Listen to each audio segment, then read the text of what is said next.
louvado é o teu nome. Diga assim comigo: na aflição. Esse ano que está chegando é ano de bênção, é ano de vitória.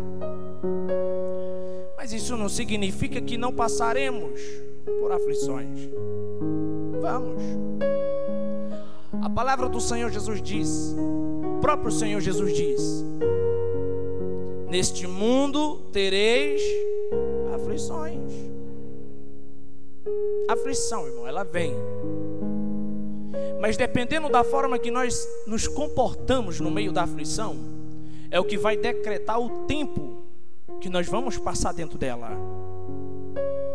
Ou seja, a aflição vem, e a forma que eu me comportar dentro dela é o que vai decretar se a aflição vai terminar rápido ou se vai demorar.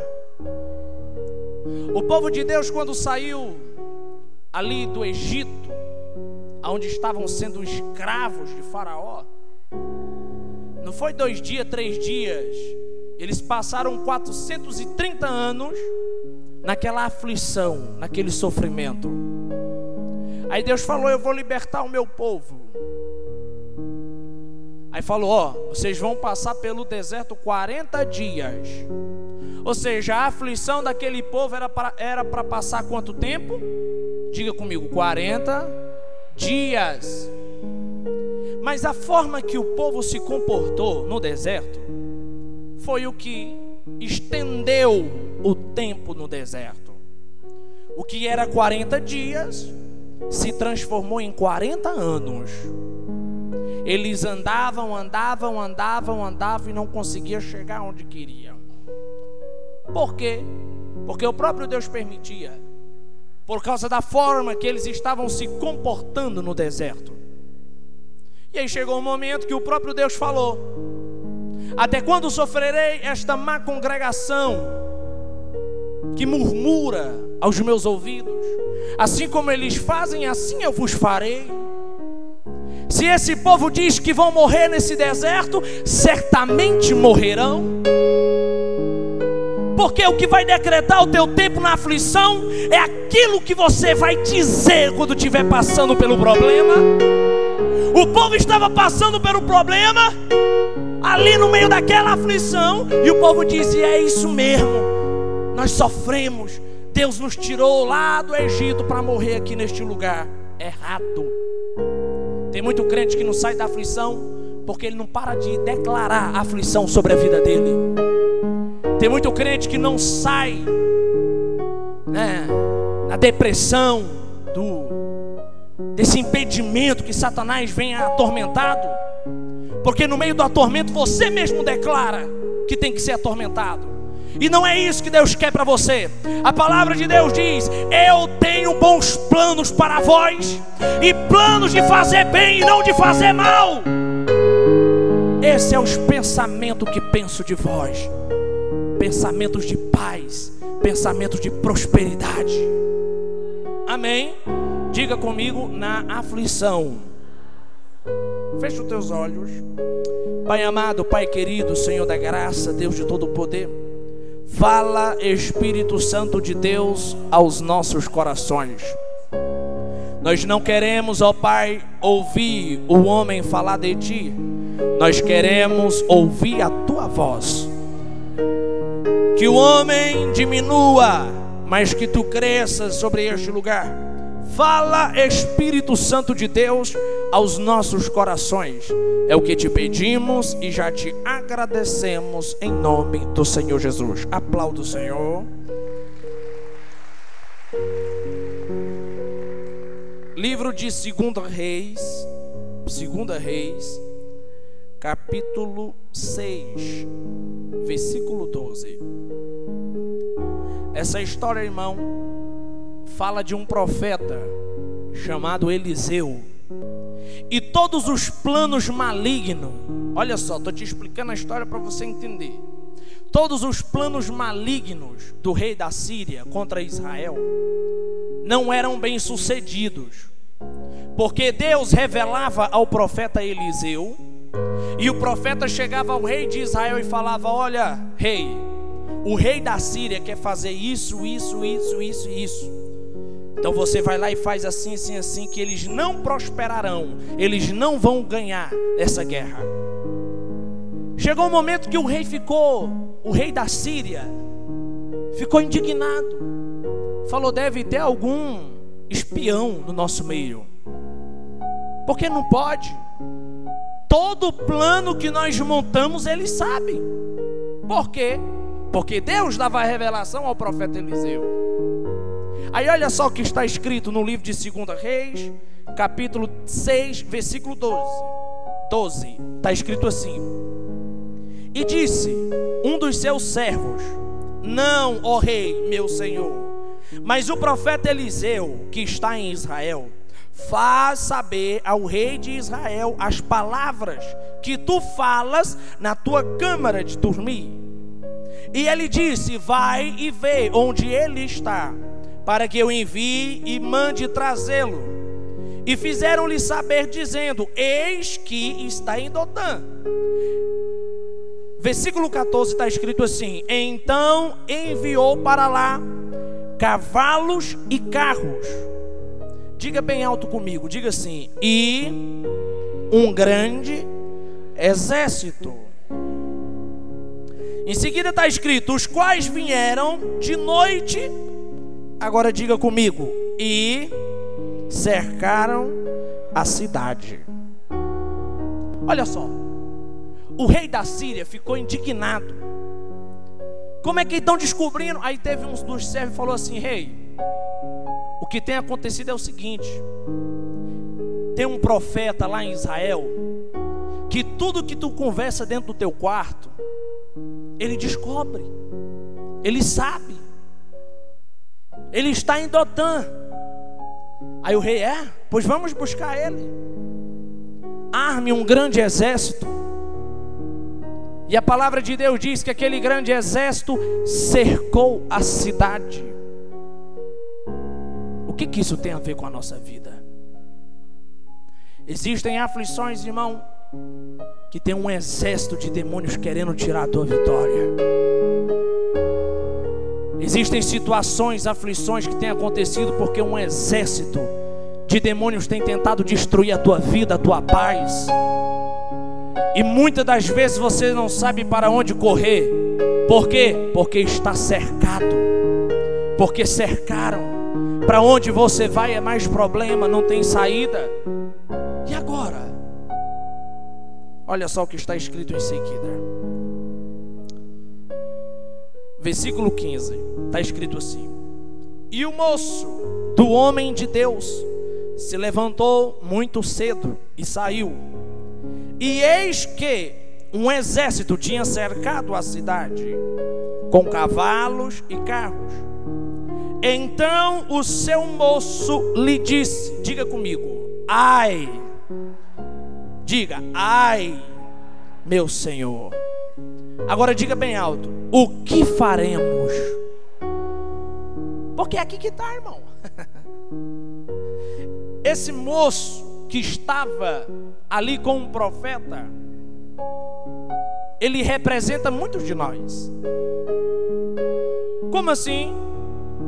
Aquele jovem, ele levantou cedo e ele viu aquele grande exército cercando eles. Quando ele diz: ai, meu senhor, ali ele se encontra em desespero. E em seguida ele fala algo: o que faremos? Por quê? Porque existem aflições sobre a nossa vida, que a primeira coisa que bate é o desespero, e a segunda coisa que bate é o não saber o que fazer, porque não sabe para onde correr, não sabe o que dizer. E aí? E agora? Essa palavra, irmão, representa muito a nossa vida. E muitos crentes, assim como esse jovem. Agora me diga assim comigo, diga: devemos abrir os olhos espirituais. Você sabe por quê? Porque enquanto no mundo espiritual tem um exército de demônios tentando te derrubar, existe o Deus de Israel que está sobre a tua vida. A palavra do Senhor diz que a nossa luta não é contra a carne nem contra o sangue, mas sim contra as potestades, contra os demônios malignos. A nossa guerra não é com o homem, a nossa guerra é espiritual. E é por isso que tudo que devemos fazer, devemos ser espiritual e entregar na mão do Deus de Israel, que Ele vai fazer as coisas acontecer. Aí olha só, é aqui que está onde muitos crentes têm errado. Eles não conseguem olhar para o lado espiritual da coisa. Ele logo pensa assim: fulano está me perseguindo, fulano quer me derrubar, fulano quer me matar. Não é fulano, irmão, é espiritual. É espiritual. Quando o moço viu aquele exército, ele se encontrou em desespero e falou: a gente não sabe o que fazer. O que nós vamos fazer, profeta? Pelo amor de Deus. Aí olha só o que o profeta fala em seguida, no versículo 16. E ele disse: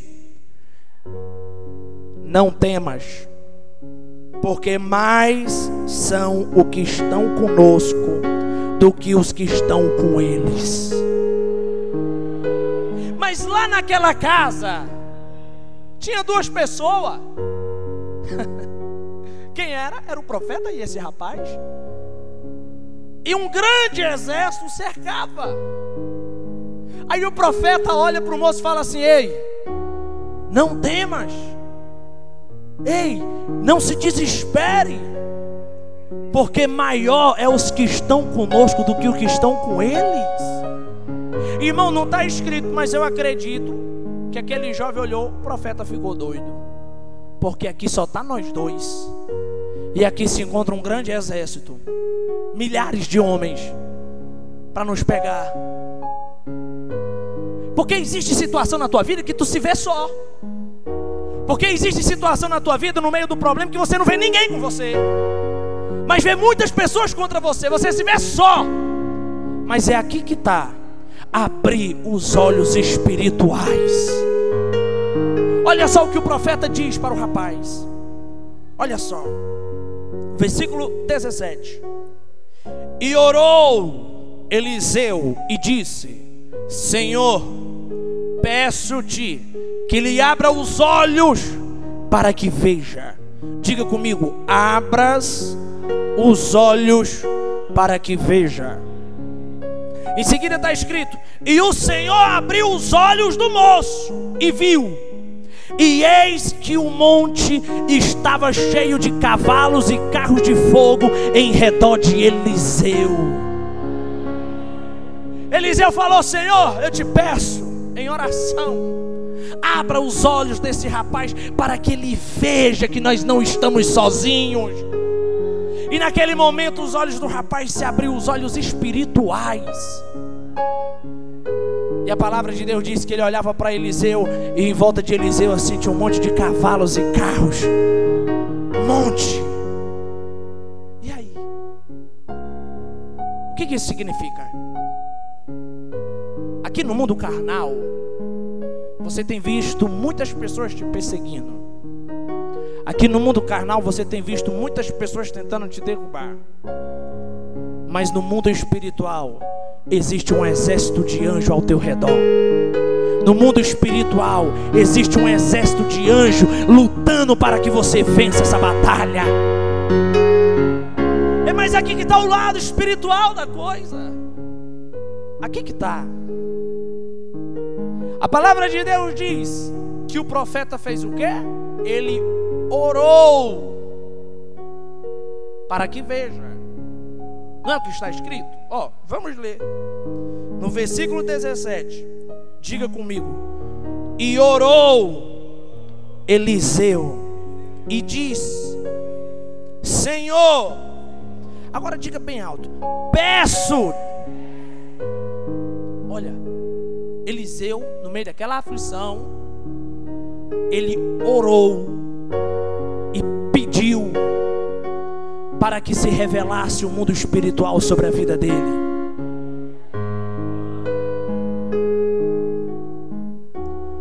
No meio da tua batalha, o que tu tem feito? da tua aflição, o que tu tem feito? É isso que Deus quer te mostrar hoje. O que tu tem feito?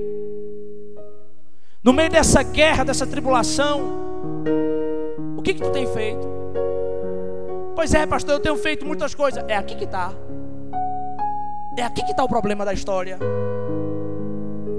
Quem vai vencer a tua batalha não é as tuas forças, mas o Rei dos Reis e Senhor dos Senhores. Confia nele, não temas. É aqui que está, irmão.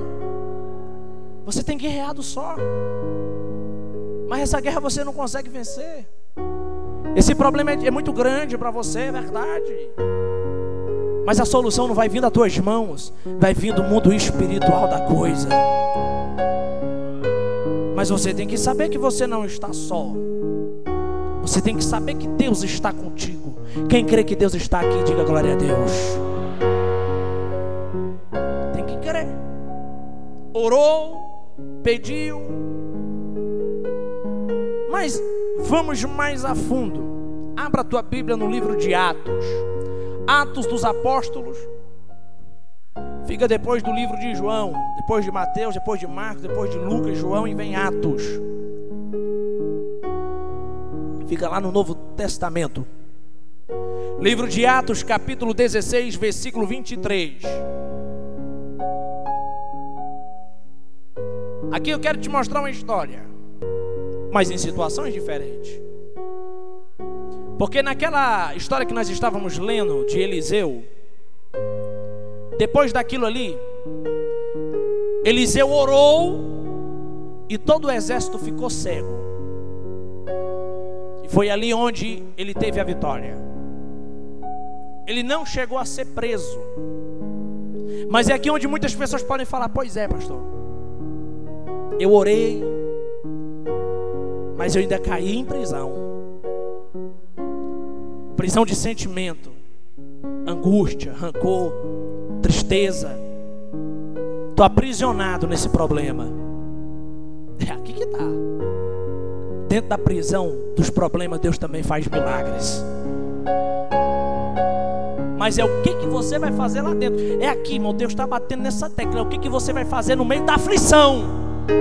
Por quê? Porque existem crentes, irmão, que ele morre dentro da aflição, porque simplesmente em vez de adorar, simplesmente em vez de orar, ele reclama porque está no meio da situação e comete o mesmo erro que o povo do deserto cometeu. Porque o povo do deserto morreu no deserto por causa daquilo que eles fizeram. Sabe o que eles fizeram? Se levantaram contra Moisés, chegaram a duvidar da liderança de Moisés, chegaram a um momento que se levantaram ao próprio Deus e falaram: Deus nos trouxe para cá para morrer, porque ainda não vimos essa terra prometida. Olha o que o povo declarava. O que você tem que declarar? E você sabia, irmão, que de todo o povo que saiu do Egito, apenas 2 entrou na terra prometida. Deus falou para Moisés: olha, de 20 anos para baixo é os que vão entrar. Porque foram os que nasceram no deserto. Os que nasceram, eles não tinham a cabeça de escravo, eles já tinham a cabeça de esperança pela terra prometida. Porque quando eles nasceram, eles ouviram do povo falando o quê? Estamos indo para a terra prometida. E isso ficou no coração e na cabeça daquele povo. Mas tinha dois que não nasceram no deserto. Quer dizer, não nasceram no deserto, vieram do Egito. E por que eles entraram? A palavra de Deus diz: porque neles havia um espírito diferente. Qual era? O mesmo sentimento dos que nasceram no deserto. Estamos chegando na terra prometida, estamos saindo dessa luta e estamos chegando na vitória. É aqui que está. Tinha dois homens pregando a palavra do Senhor. Chegou um momento que aqueles 2 homens se encontraram em uma situação onde eles oraram por uma mulher que tinha um espírito, um demônio, só que aquilo ali dava lucro para os senhores dela. E eles foram para a prisão, eles foram presos. Aí olha só o que está escrito no livro de Atos, capítulo 16, versículo 23. Está escrito assim: e havendo-lhes dado muitos açoites. Você sabe o que é açoites, irmão? Lapada, né? Açoite é, pisa. Eles não só foram para a prisão, eles apanharam. Aí olha só o que está escrito em seguida: e os lançaram na prisão, mandando ao carcereiro que o guardasse com segurança, o qual, tendo recebido tal ordem, os lançou no cárcere interior e lhes segurou os pés ao tronco. Ou seja, eles apanharam e ainda foram para a prisão. Mas o que eles estavam fazendo? Estavam pregando a palavra de Deus, irmão. Eu conheço muito crente, irmão, que se encontrasse numa situação dessa, ele ia falar: poxa, né, Senhor, eu estava fazendo a tua obra e tu permite que eu venha para cá. Ia murmurar contra Deus. Mas como eu falei, no meio da aflição, a tua atitude é o que vai declarar o tempo que tu vai passar nela.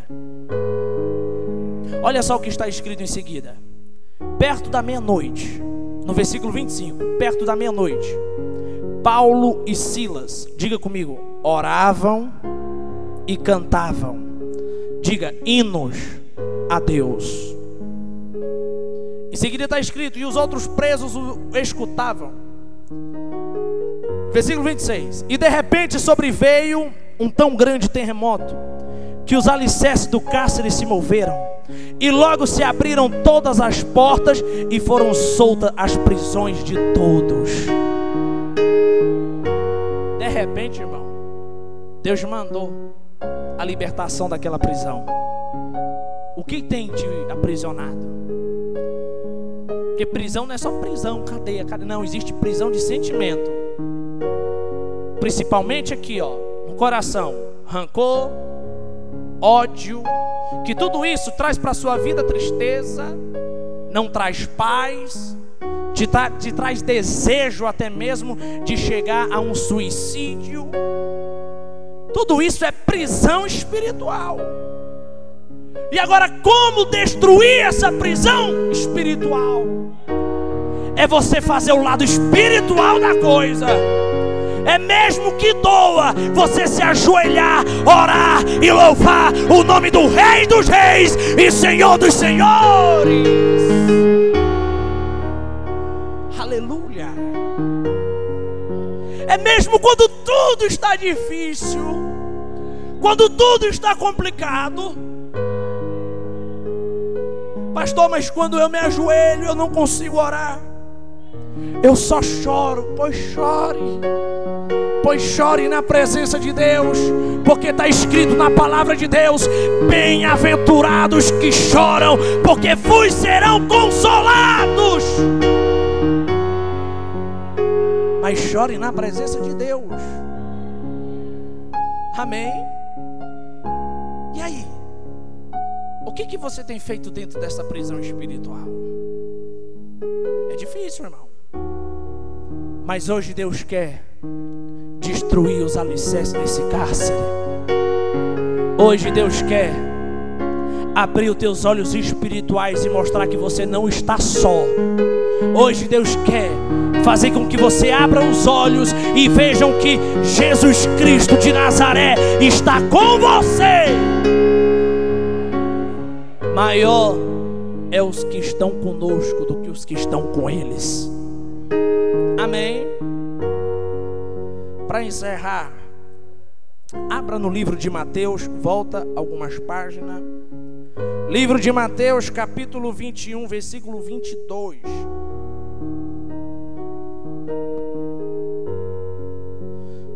Mateus 21, 22. Peço que todos leiam comigo. Diga assim: e tudo, diga, e tudo o que pedirdes Na oração, diga bem alto, crendo, diga assim: recebereis. É um pequeno versículo que tem um grande significado. Aqui não está colocando acepção. Ó, se você pedir isso, isso e isso, você recebe. Não. Aqui está dizendo tudo. E tudo que pedirdes em oração, crendo, recebereis. Mas é aqui que existe outra coisa, que o inimigo tem martelado na tua cabeça. Irmão, eu estou sentindo um negócio aqui tão forte hoje. Tão forte. Você não imagina, irmão, Deus vai fazer milagre aqui hoje. Eu estou sentindo um milagre.